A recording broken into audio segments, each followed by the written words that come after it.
this video, we are going to learn about list comprehension. Assume that you have an iterable object.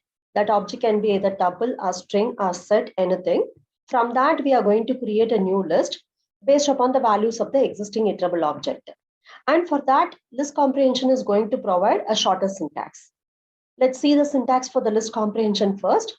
So here we have an iterable object. We are going to iterate over all the elements in this object. So the syntax is for member in iterable object, and in list comprehension we can have certain expression, and sometimes we can have optional if statement also. So all these things will be written inside a square bracket, and this is going to create a new list. So we are going to store that in a variable called a new list. And in this, with the help of the for loop, we can iterate over each element in the iterable object.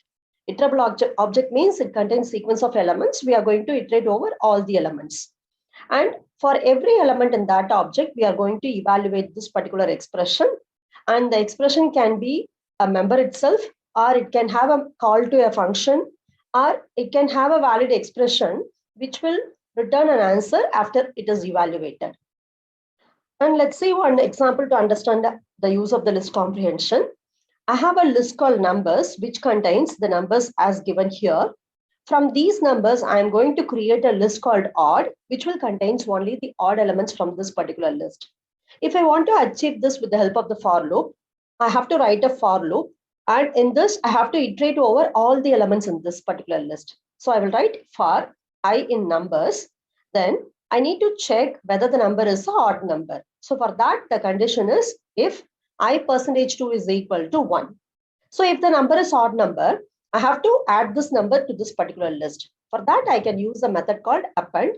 I have to call append method with the help of this name, this list name. So that is nothing but odd.append of I. So when I do that, for all the members in this list numbers, it will check whether it is odd. If so, it will add it to the end of the list odd. So once it is over, I am going to print the odd list. So if you see this, the result contains only the odd numbers from this particular list. The for loop contains totally 3 instructions, and we can reduce the number of instructions in the for loop with the help of list comprehension. Let us see how to achieve the same thing with the help of list comprehension. So now we know the syntax. We have to use first a square bracket.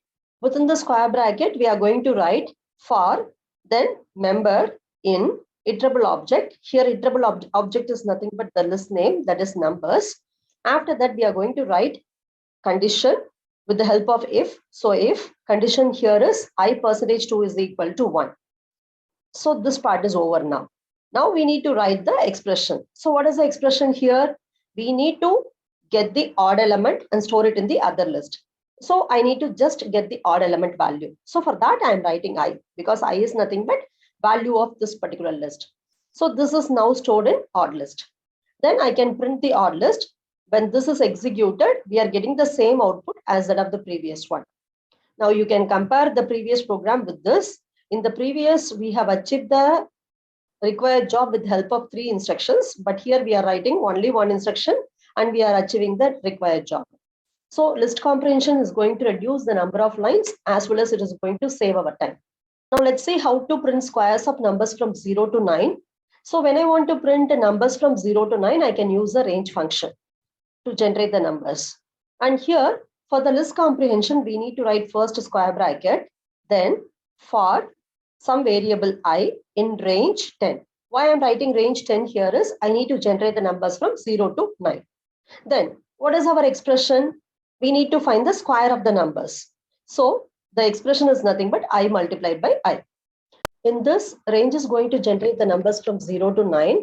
Then for all these numbers in this particular range, I multiplied by I will be evaluated. That is nothing but the number will be squared and it will be stored in the new list called square. Then we are printing it. Next is list comprehension with if condition. We can have optional if condition in list comprehension. Here I have a string called welcome to Python programming. From this particular string, I need to extract only the vowels and then I need to create a list from those vowels. So let's see how to do that.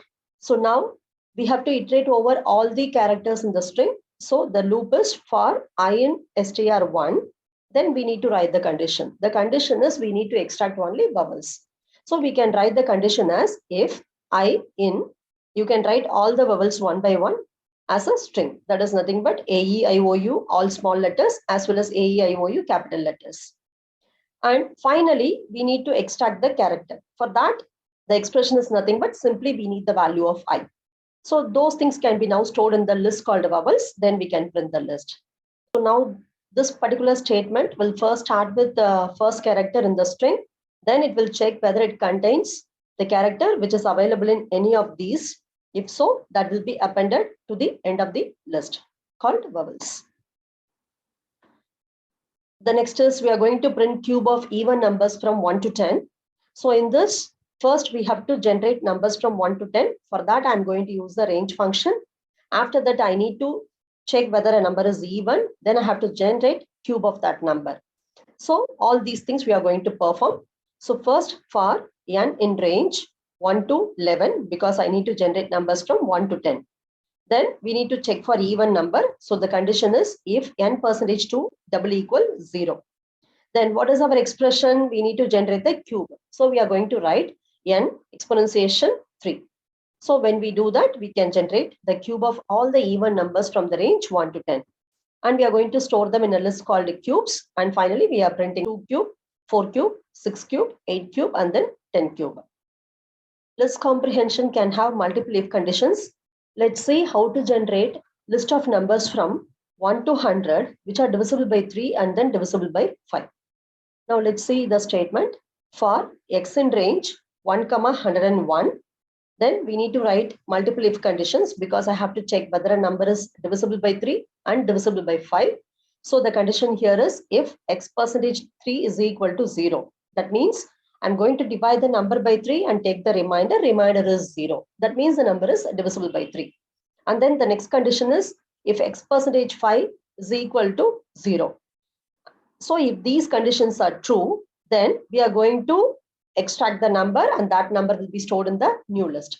And finally, we are going to create the list nums. Then we can print the new list. If you consider here, the list contains multiples of 15 because the number should be divisible by 3 as well as divisible by 5. So we have 15, 30, 45 and so on in this range up to 90.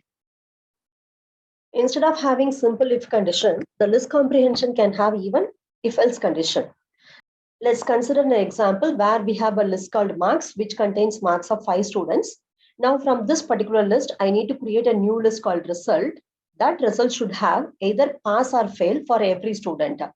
If the mark of a particular student is greater than or equal to 40, then the student passes, otherwise the student fails. The syntax is for I in marks, and the condition is if I greater than or equal to 40, we need to store pass, else we need to store fail. So finally, we are going to store the answer in the result list and we can print it. So the first mark is 10. It is not greater than or equal to 40. So the result is fail. And second, third, fourth, all these things are greater than or equal to 40. So we have pass as a result. And the last one is not greater than or equal to 40. So we have fail.